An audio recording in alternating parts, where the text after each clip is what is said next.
皆さんこんにちは。好奇心 TV です。今回の動画は今主要メディアが騒いでいる米価格の急騰について触れていきたいと思います。日本人の主食である米の価格が高騰するということは、生活の基盤が狂ってくる人たちが大勢出てくることになります。飲食店もそうですし、経済的弱者も同様です。それにしてもなぜ急に米の価格が高騰したのでしょうか。なんとなく主要メディアが騒いでいることに違和感を覚えてしまうのは私だけでしょうか。確かに異常気象が常態化してきていますから、農作物への悪影響は間違いなくあります。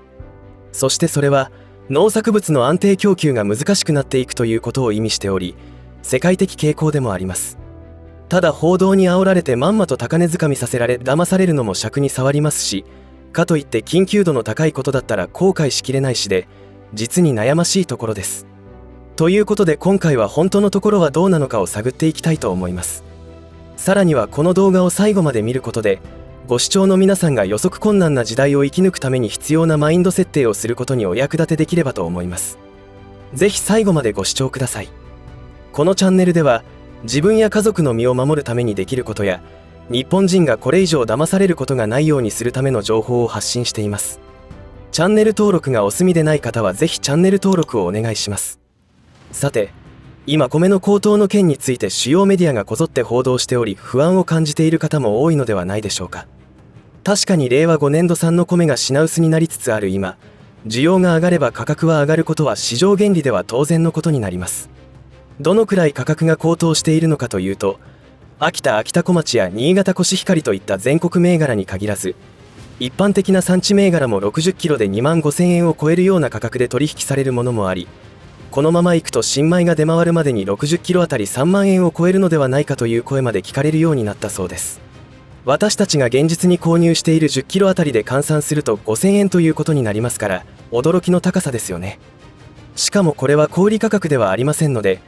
今後2倍とか3倍の価格まで高騰するのではないかと恐怖に駆られるのは自然のことだと思います。そしてこんなに儲かるなら米の生産を増やそうかという農家もいれば、作りすぎて価格暴落することを恐れて二の足を踏んでいる農家も出ており、現場においても難しい判断に迫られているそうです。忘れてはならないのは、国の食料安全保障を度外視した農業政策の弊害なのか、本来の目的なのか分かりませんが、農家の倒産も過去最高になっているので、日本の米生産能力は確実に落ちていく傾向にあるのではないかと思います。では今回の米価格高騰はなぜ起きているのでしょうか。このチャンネルでは、自分や家族の身を守るために必要な情報の一つとして食料備蓄を強く進めているわけですが、今回の米の値上がりは食料危機の前触れなのでしょうか。それとも他に何か理由があるのでしょうか。仮に食料危機の前触れとしての米価格の値上がりではなかったとしても、世界の大きな流れとしては食料危機に向かっていると考えています。しかし今回の米の値上がりによって急に食料危機が起きるとは思いませんが、この価格高騰が来年も続く可能性はあります。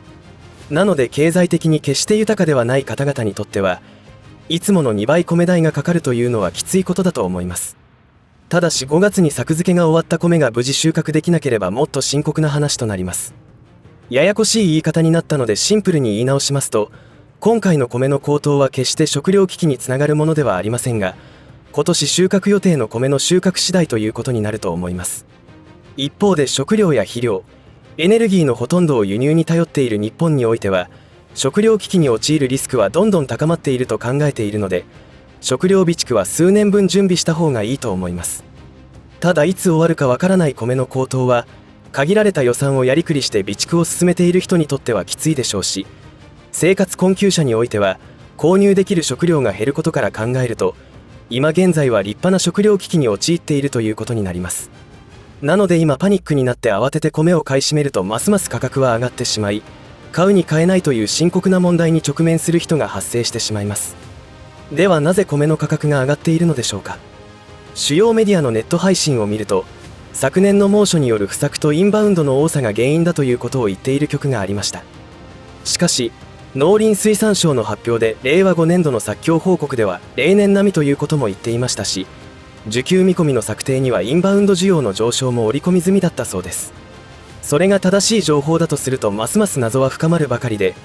いろいろ探ってみても分かったことは、確かな根拠は専門家でも判断が難しいというのが現状です。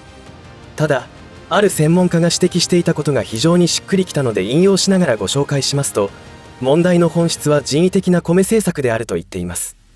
つまり政府は米の価格を上げるために供給面の対策として巨額の税金をつぎ込んで主食用米べらしを行い、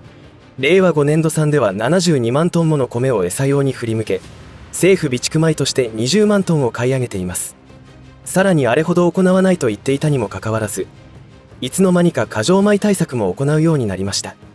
どういうことかというと、年間を通して安定供給ができるようにと、余った米を国が保管料を出して市中に出回らないよう隔離するということも行っているというのです。本来なら今年10月までに出回るべき令和5年度産が11月以降に持ち越されるようになり、それによって需給逼迫、つまり品薄に拍車をかけていることになっています。この結果、目論見通り以上に米の価格が上がってしまったというわけです。このような事情があるとは知りませんでしたが、納得のいく内容が紹介されていました。しかし政府がこのような政策をする背景には、消費者の可処分所得の減少により、より安いものを購入するという誰も非難できないことが起きており、それによって米の価格が低下するということが起きてきたわけです。中には低価格を実現するためにプラスチック米と呼ばれるものを混ぜたりする違法な手法や産地偽装なども起きていました。しかし、今起きている米の人為的な値上がりによって引き起こされる副作用は消費者にとっては死活問題ですし、米加工食品業界にとっても原料の高騰は伝統的な米菓、味噌、国粉、清酒、焼酎などの製造を断念するという判断も出てくるから深刻です。そしてここからが非常に重要なことですが、今回の米価格の急騰の原因ははっきりとしないながらも、理由の一つが政府の人為的な市場操作によるものだということを話してきました。しかし日本はもちろんのこと世界中では年々異常気象による農作物の被害が大きくなってきています。降るべきところに雨が降らず、降るはずもないところに大量の雨が降るということが当たり前に起きてきています。水に関して言えば、パナマ運河の深刻な水不足が発生し、予定した通りの日数と予算で大型貨物船が通ることができなくなってきています。それによって引き起こされていることは物価高です。物流にフォーカスするならば、中東紛争によってスエズ運河とバブエルマンデブ海峡は大ダメージを受けており、ここ数日のイスラエルとハマスとの関係、ヒズボラとの関係を考えると、いつイランとの本格的な戦争が起きるか全く予断を許さない状況になってきました。そうなれば日本の生命線ともいえるホルムズ海峡の封鎖、もしくは貨物便が激減する可能性が十分あります。日本のシーレーンが全滅という事態でなくても、例えば 20% 影響を受けただけでも壊滅的なダメージを日本人は受けることになると思います。生死を分けるボーダーラインが 20% なのか 50% なのか分かりませんが、日本がいかに危機的状況にあるかは、おそらく痛い目に遭わないと実感できない人がほとんどでしょう。個人的な理解としては、それは確実に起きると思っていますし、痛い目に遭うことはなるべくなら避けたいと考えています。さらに言えば、南シナ海、台湾方面が抱える中国との武力衝突の可能性も日増しに高まってきました。このチャンネルのセカンドチャンネルで配信している好奇心 TV ニュースでは、頻繁に中国で起きていることを取り上げていますが、その理由は中国国内で起きていることは国家存亡の危機と言っても良いことであり、歴史的に見てそのような状況に置かれた時に国家の指導者が選択する手段は戦争だからです。中国では数年前から愛国精神を煽るような政策をキャンペーンとも言えるような形で行っています。まさにプロパガンダです。その異常とも言える状況から、先日の靖国神社で起きた人間としての倫理観が欠けた恥ずべき事件も起きています。これらは2023年10月に可決された愛国主義教育法の影響が多大にあると思います。ここに来て中国政府は反日プロパガンダを強めてきています。なぜそのようなことが起きているかを考えなければ危機的状況は見えてこないと思います。とにかく何かが動き始めていることは間違いなさそうです。東シナ海におけるフィリピンと中国との圧力は、これもセカンドチャンネルでお伝えしましたが、フィリピン側からレッドラインが中国に示されました。もし中国海警局の横暴によってフィリピン側に死者が出た場合、戦争行為とみなしてそれ相応の報復をするというものです。アメリカもその認識で同意しているという報道がありました。もし東シナ海で武力衝突が起きた場合は、数日で終わるということはありえません。そうした時に、あの海域は日本のシーレーンにとって重要なポイントです。そこを通過する船舶の安全が保証されない場合は、どのようなダメージが起きるのか。このような可能性は日増しに高まっていると考えた方がいいと思います。日本人のほとんどがもはや何も考えていない状態になってしまいました。今まで何も起きてこないし、これからも大丈夫と考えているのでしょうか。そういう面からも有事の際にははっきりと生死を分けることになると感じています。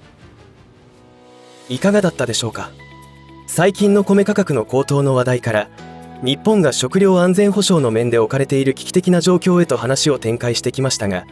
食料危機に対する準備をおろそかにすることなく着実に準備を進めた方がいいと思います。注意しなければならないのは、今起きている価格高騰に対して米がなくなるというパニックを起こす必要もないし、そんなことを拡散するとまた違った深刻な問題に発展してしまうので、冷静に行動してほしいと思います。ただ現実として、日々食べる主食の価格が2倍になったということは、限られた予算で購入できるものがいつもの半分になったということ自体が立派な食料危機が起きていると考えるべきだと思います。だからこそこのチャンネルでは、経済的に余裕がない人ほど頭をフル回転させて家計をやりくりして食料備蓄をした方がいいと言ってきたことになります。今現在は同じ量の米を先月の2倍のお金を払わなくては手に入らなくなったのです。後半に話したような世界情勢になった時には、食料品の価格高騰の次に起きることは品切れです。最終的にどんなお金を積んでも買えなくなるという事態になります。そのような事態に遭遇して初めて、お金とは一体何だったんだろうという厳然たる現実に向き合うことになります。それは今、ガザ地区で飢えに苦しんでいる人たちの偽らざる本音だと思います。ゴールドやシルバー、宝石などをいくら持っていても生き延びることはできません。重要なことはバランスであり、これさえあればいいというものではありませんが、世界で起きていることについていろいろな考えを巡らせることは重要なことになるのではないでしょうか。